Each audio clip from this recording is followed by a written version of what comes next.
The Spot Track Podcast, talking sports contracts, the salary cap, and business of sports.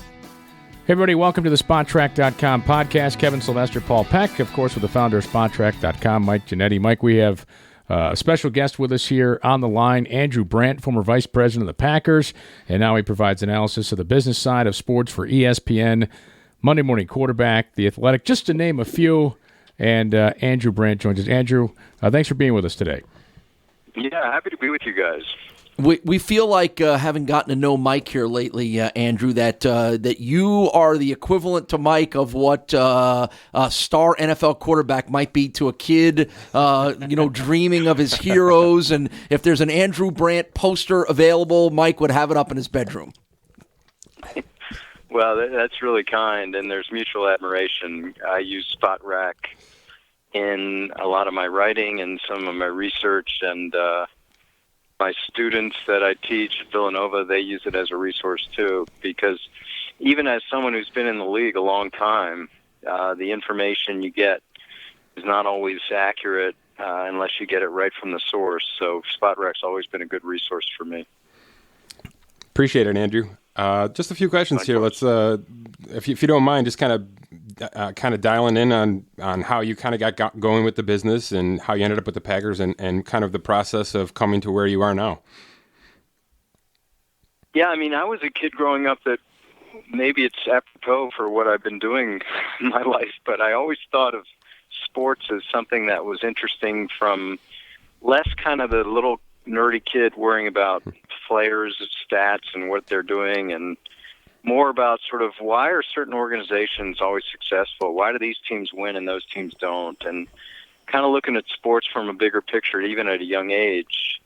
I got really into sports as a Washington Redskin fan growing up and around D.C.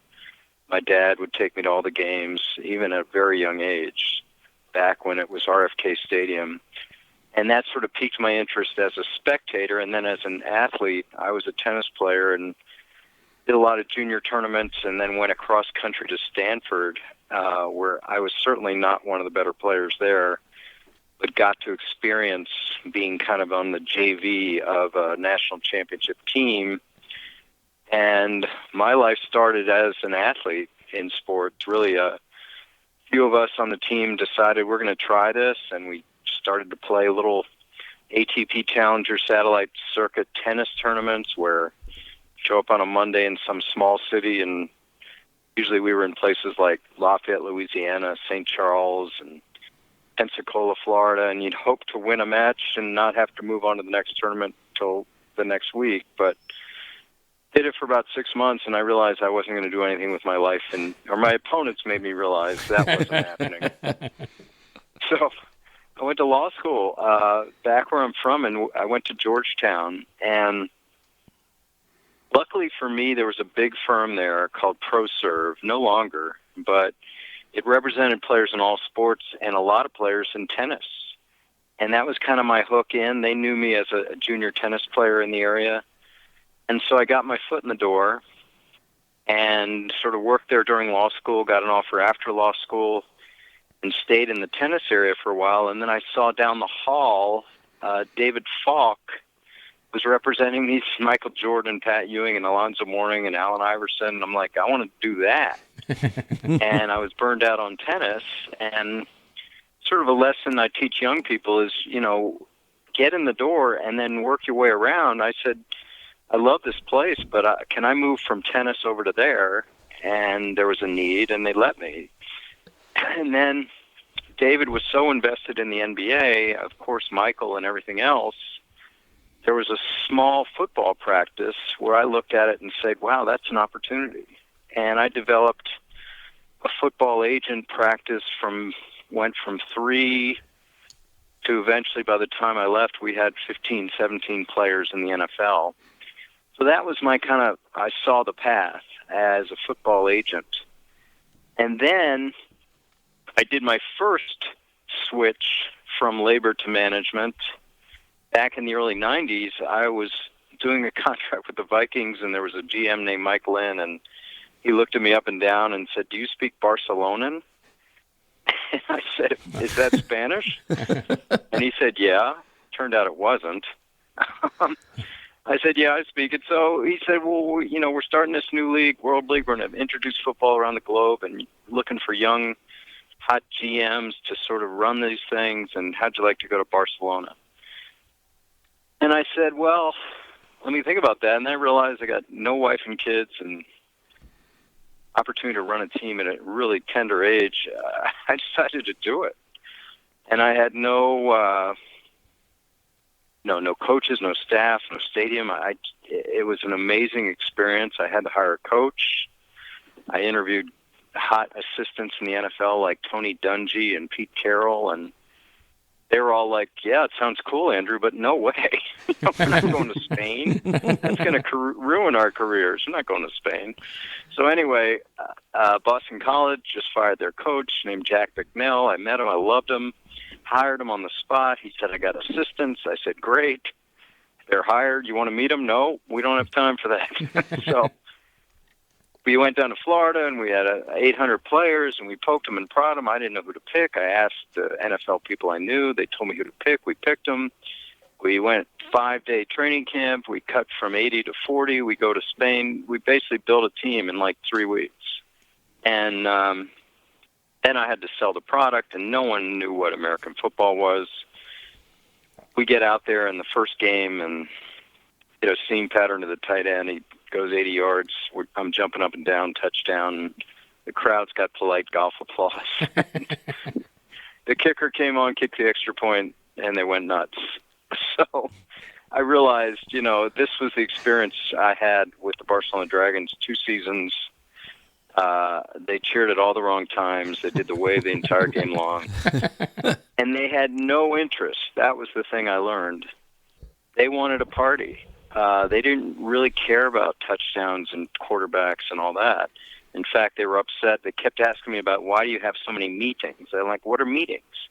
You run a play, then you meet. And you run a play and you meet. Well, stop the meetings. And I said, well, that's called huddle. I went to coach. He said, screw that. We don't run no huddle. So anyway, you see all the challenges that we had there. But it was maybe the best learning experience I ever had, because we were truly introducing a new sport to an audience. And it was unlike the teams in London or Germany that really did have an understanding of football. So I did that. And I know I'm being long-winded here, but just giving you my whole career, because I think it's instructive, especially to young people. The league folded or suspended, and it came back a few years later, but I went back to the agency business because, once again, I saw a path where there wasn't really a team job opening up for us coming back from the World League, and I had an opportunity to go back into the agent world. And I joined a firm in Boston called Bob Wolf Associates. Bob was a great pioneer in the industry and started representing basketball and football players, primarily a guy who I met as a baseball player, ironically, who was playing baseball in his off seasons from University of Texas, named Ricky Williams. And then Ricky became this incredible football player. And as I remarked the other night during the Heisman ceremony, that was my Heisman experience. I was with him. 2 weeks later, I signed him. I had the top pick in the country. I was at the height of this is my watershed client in my career. And then I see these guys hanging around, Rick, and I'm, over the next couple months. And I confront him, and he said, well, they work for Master P. I said, who's that? He says, he's a rapper. What's going on? Well, he's starting a sports agency. He wants me to be his guy. And I said, what's that mean for me? And he said, well, I want you to work for P. And I said, me and P? He said, yeah. And I met him, and I'm telling my wife at that point, I think I'm going to be working for Master P, because that was my big-time client, and I didn't know what else to do. And the exact same time this was happening, within a day or so, I'm getting these calls not at my office, but at my home from the Green Bay Packers. And I had some players over the years. I had one at the time, Bill, one of my closest friends, Matt Hasselbeck, who was a third-string quarterback. And I called them back, and I said, I can't talk now. I got Ricky Williams. I got Master P. We'll deal with Hasselbeck another time.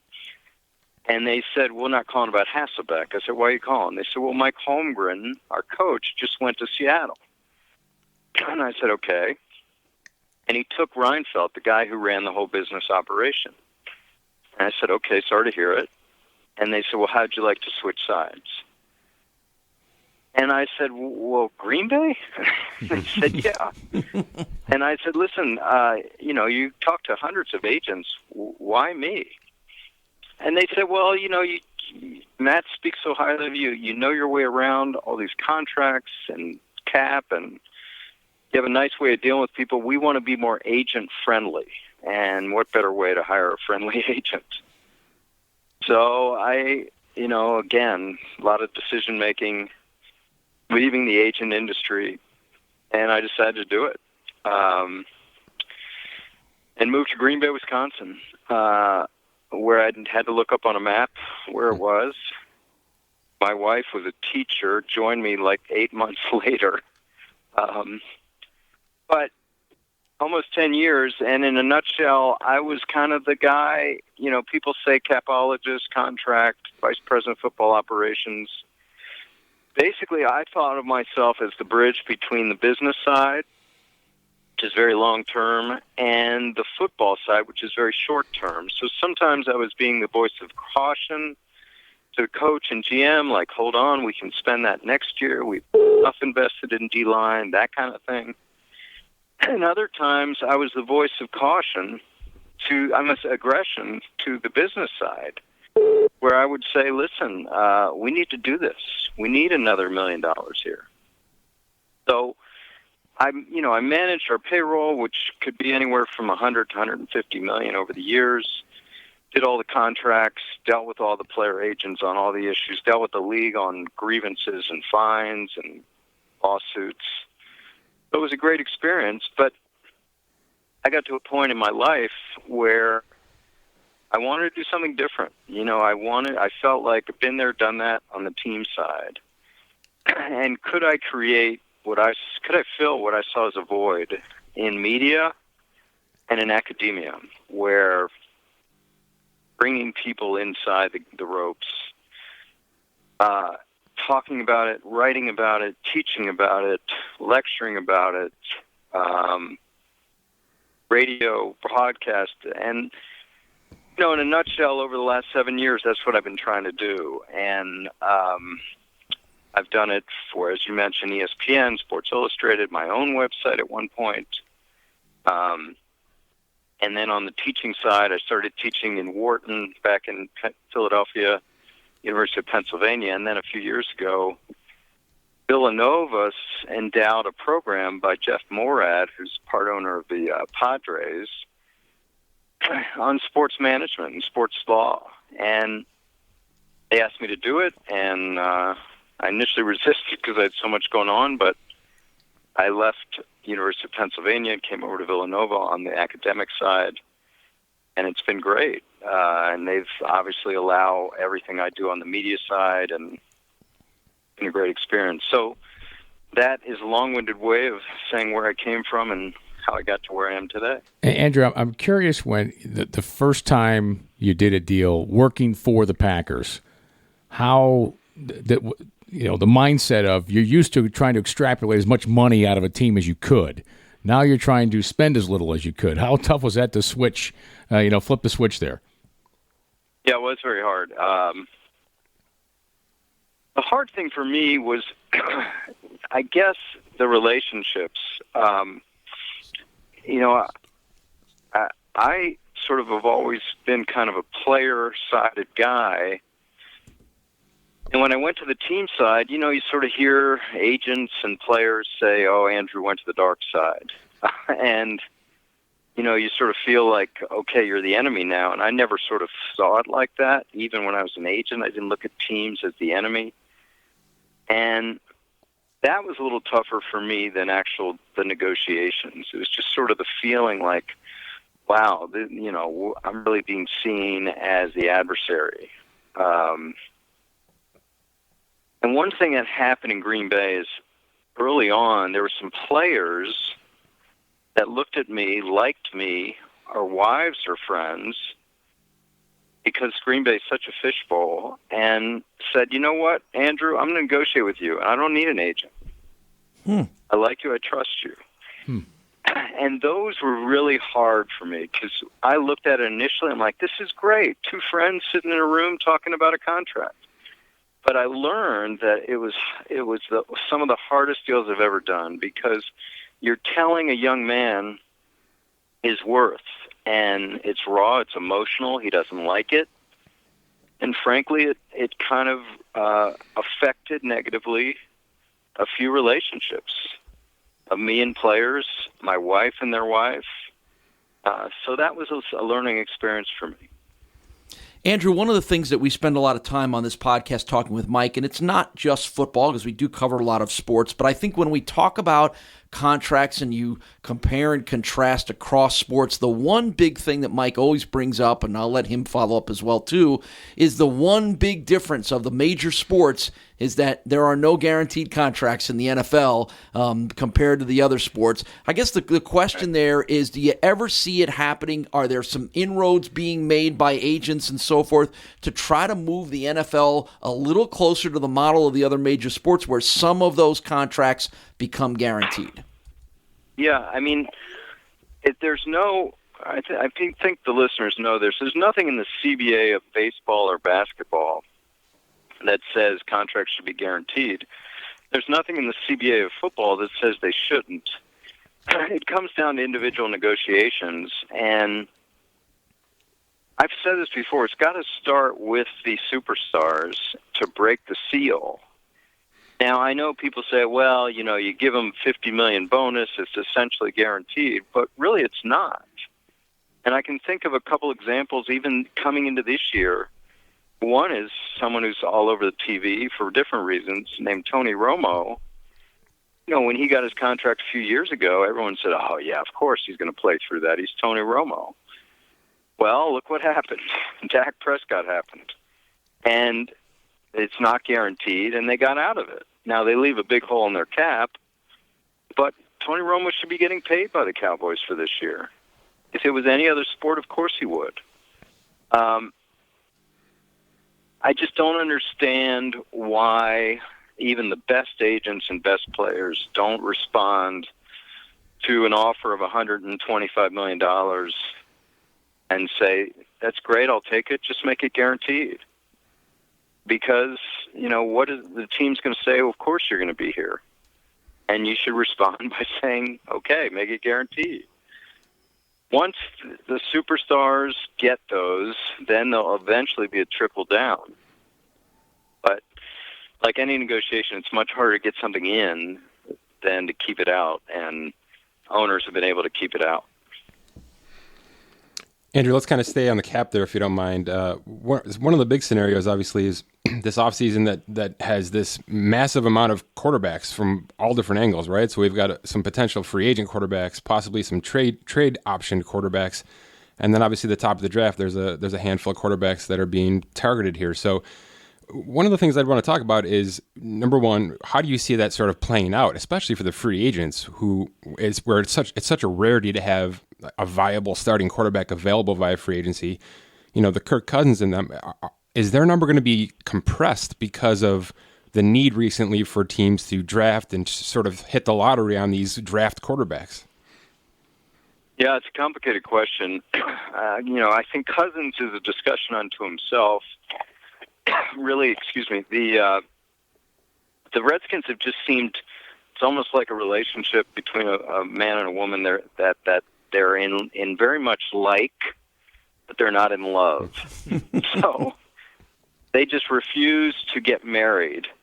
They continue to date, and they're dating very heavily because they're paying all this money for last year and this year. But I still don't know, as you suggest, I still don't know if they're ready to get married on both sides. On both sides.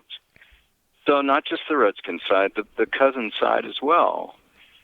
Now, that leads me to believe that there won't be a huge long-term deal. So will they transition tag him?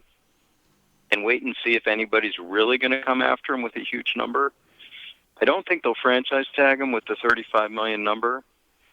And the other issue is letting him into the market. I don't know. It's hard to handicap right now.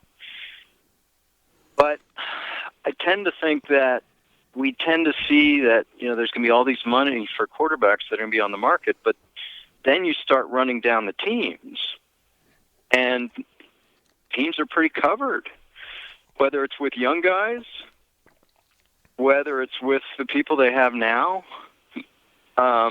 People sort of throw out teams like Jacksonville. Well, maybe they like Blake Bortles. They're certainly doing well this year. They throw out names like San Francisco. Well, it seems like they have an answer. So when you really start going down the list, there aren't a lot of places, which means there's not as big a market as people may think. Free agency is always interesting, and the trends that we've seen in free agency, Andrew, around the NFL is it almost seems like teams have adopted a little more of the baseball model, which is lock up younger players before they ever get to free agency, so you don't have to go into this crazy overspending market that free agency has sort of become. Are you sensing that we're moving, that free agency may be evolving in a way that not a lot of us thought because of that? I am. I think one thing about free agency that we've seen over the past few years, it is very short now. There is a March, whatever that date is, and maybe it's 36 hours. And then it's basically over, except for 2-year deals and some 1-year deals and musical chairs contracts, people getting in before the money runs dry. Yes, there's always going to be the Malik Jacksons and Janoris Jenkins and Brock Osweilers, the guys and Calais Campbells that get the huge deals in that first wave, but it seems to be petering out. I think what you're addressing is what I did in Green Bay is we knew we had to get the guys young because, let's face it, we weren't in the most geographically desirable place, and when it got to free agency, we wanted to make sure we didn't have to pay top dollar. So you try to go guys early in their contracts to get whatever discount you can and lock them up so you're not dealing with their leverage point at free agency.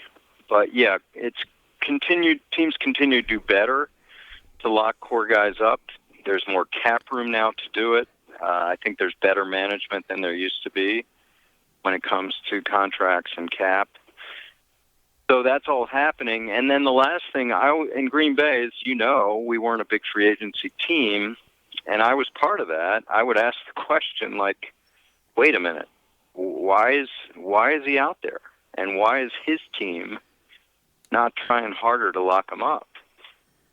And you have to always ask those questions. On the Green Bay front, we've talked an awful lot about it, and I think it's fascinating, the Green Bay approach. And I'm going to let you talk about one of your particular Green Bay situations by throwing you our favorite trivia question that Mike hit us up with a couple weeks ago. We were talking about career earnings, and the top 15 all-time career earners in NFL history, 13 of them are quarterbacks. And the great trivia question is, can you name who the other two are? I know you can name one of them because you negotiated the deal. Tell us how the Packers decided to dip their toe really for one of the few times ever into free agency. Well, they've had 3 big ones on the defensive side in the 20-something years, starting with the first big free agent of all in Reggie White. The one I was intimately involved with became Defensive Player of the Year, Charles Woodson. And then at the end of my career, it was Julius Peppers. So in both those cases, you kind of look around, as we did, and say, wait a minute, the word we use is running. No one's running these guys. Running meaning bidding them up, going after them hard, marketing them, recruiting them, and you just sort of shake your head as I just said, like, what are we missing? Why aren't these guys being chased more? Then you get into it, you talk to the agent, you figure it out, is there a fit, and you start recruiting. And in Charles's case, it literally took a month. Some of the hardest negotiation I've ever had, because frankly, I think he wanted to keep waiting to see if someone would jump in. During that whole month, mid-March to mid-August, we finally signed Charles the week of the draft. And it was a hard sell because obviously he wanted to look at other options besides Green Bay, and we ended up hanging in there with him and got him. Andrew, final thing, and this has been so great, and there's so much information. We could talk to you for hours. So that means we have to have you on. We have to have you on again. But can you briefly give us your opinion on what streaming is going to mean to NFL television contracts moving forward? Because that's where they derive so much revenue. Or is this just going to bring even more revenue to the NFL? Yeah, I mean, we're in the week of the announcement of the Verizon deal, which allows for mobile access starting with the playoffs. I've written this and talked about this. I just think people talking about NFL having problems or the brutality, the violence, the concussions, the social protests, I don't think any of those are true threats to the prosperity of the NFL. I really don't. I think we've accepted the concussions. We complain about it, but we watch. We are turned on by the violence as much as we complain. But I will say this. I think the biggest threat to the NFL and all sports leagues is the following. Attracting and maintaining younger audiences. That's it. That's the big threat. And I don't even need to say things. I don't even think we even call it millennials or short attention spans. I just think it's younger audiences. All these leagues are skewing older. And the way to do it is going to be challenging, but OTT is a big part. Every younger audience is watching more on mobile. Mobile is key. And we see that now with the Verizon deal, and there are going to be more. I think the NFL is in great position here because they've given out morsels the past couple of years to Twitter and Amazon on Thursday nights. They've got this Yahoo deal. They're going to have deals with NBC and CBS and Fox and over-the-top networks. So they're going to be fine. But the more they can do mobile, the less commercials they can do. They've started to address that this year, but they need to do a lot more. Going to be tough to hold the attention of young viewers with these 3-4 minute breaks during the games. It's tough to hold my attention for 3 to 4 minutes on commercial breaks, but not hearing you speak, Andrew. Thanks so much for your time and joining us, and we look forward to doing this again. Yeah, enjoyed it, guys. Happy to do it. Thank you, Andrew. Thank you. Today's Cap Fact. All right, it is time for our cap fact of the week. The Yankees, Mike, making big news with the trade for Giancarlo Stanton, but we're not necessarily going to talk about the money involved in Stanton, which is crazy and ridiculous and huge and very much a Yankee-like thing to do. But look at the murderer's row of Yankee sluggers they now have. Yeah, so obviously this move triggered a lot of thoughts in terms of the team building aspect of it because the Yankees are certainly stacking themselves up for to be the Bronx Bombers times 3 here. So what I did is I took a look at, as teams begin to build this time of year, and certainly we're going to see a big wave of that in the next couple of weeks with the winter meetings happening. What I did is I sort of assessed the last couple of years of team wins versus home runs versus total bases versus pitching strikeouts, right? Maybe the 3 most trackable stats in terms of team totals throughout a season. And what I found was actually extremely interesting. Obviously, home runs lead to bases, which leads to runs, which leads to wins. But it's actually not as important as pitchers that can strike somebody out. It is the single most important team stat for a pitching rotation to be able to strike batters out on a consistent basis. And if you do, and if you're a top 10 team in doing so, you have a more than 75% chance of winning 90 games throughout a season. Wow. Over the last 3 years. So, I mean, obviously hitting home runs is where the league is going. I mean, they're juicing the baseballs, whatever they're doing, but enhancing. They're to the juicing era. Sorry.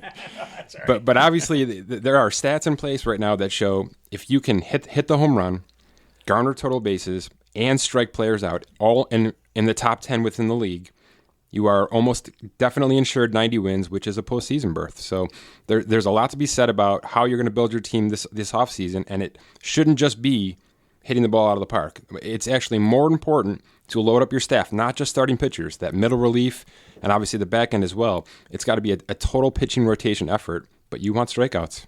Yeah, and I think, as much as people are sort of criticizing the Yankees for going back to their old overspending days, there's a logical, legitimate baseball reason to add another 40 home run guy in Stanton to 40, Judge. 50. Well, 45th, whatever it is, to add him to Judge and the rest of the guys they have. I'm just looking forward to John Sterling. Oh, G-Man. Oh, I'm sure he'll have some buttes. Time now for the contract of the week. All right, here we go. Contract of the week, and this is Philadelphia's 76ers often injured, but darn good center in Joel Embiid. Yeah, so we took a look at the upcoming extension for Embiid that the Philadelphia recently signed with him. And it's not so much that it's a ton of money. Obviously, it is a ton of money. All NBA contracts are a ton of money. But they've done a structure that is extremely unique. And I think it's one that you might see with a few other players in the next coming weeks with some of these extensions that might be pulled down again. But basically what Philadelphia did is they took a NFL approach to this contract where they gave themselves outs. So not only is it a max deal now, but what can happen is if he's injured specifically to the back or to the feet, which has been the problem in his career to start, on a yearly basis, there's essentially a dead cap number that they've established, written into the contract that says, okay, if we have to release or cut him because of injury, because he's obviously not going to play anymore, there's a number to each season that's attached, basically saying, okay, we owe him this much, but it's not the total amount. It's not even close to the total amount in some cases. So they've essentially given themselves an out every single season from 2018 to 2021, barring this back or foot injury with Embiid. So obviously that's one side of it. The other side of it that's extremely interesting is he's got to play a certain amount of minutes for him to keep this waiver intact. So if he doesn't play enough minutes, then the Philadelphia's waiver system can kick in even more so. So Philadelphia has secured themselves nicely with this deal. Obviously, he's a great player if he stays healthy, and if tragedy happens and he can't stay healthy, they've got some financial compensation coming back to them. The big thing to know about this deal, let's just assume he stays healthy and he's a great player. Right now, it's $146 million. If he's an All-Pro this year, or if he's the league MVP, which doesn't seem likely, but if he makes first-team All-NBA, which is very possible based on what he's done so far, this is going to raise $30 million. So this becomes a 5-year, $176 million contract. So you're looking at a situation where if he stays healthy this year and he's on track to be a first-team All-NBA, he's going to get an additional $30 million kicked into next year's contract. So who lobbies whom on the voters' side? The Sixers lobby the vote. Hey, don't vote for this It's guy. an interesting conversation because You know what? If he's that good and they're that good because of him, it's a coattails situation. They'll probably be more than happy to pay it. no problem. All right, a lot of great stuff there. Andrew Brandt was awesome at the start of the podcast. Oh, Yankees, of course, our cap fact and cool stuff there in the NBA with Joel Embiid. That's it for another edition of the SpotTrack.com podcast. For the founder of SpotTrack.com, Mike Giannetti, Paul Peck, I'm Kevin Sylvester. We'll talk to you next week.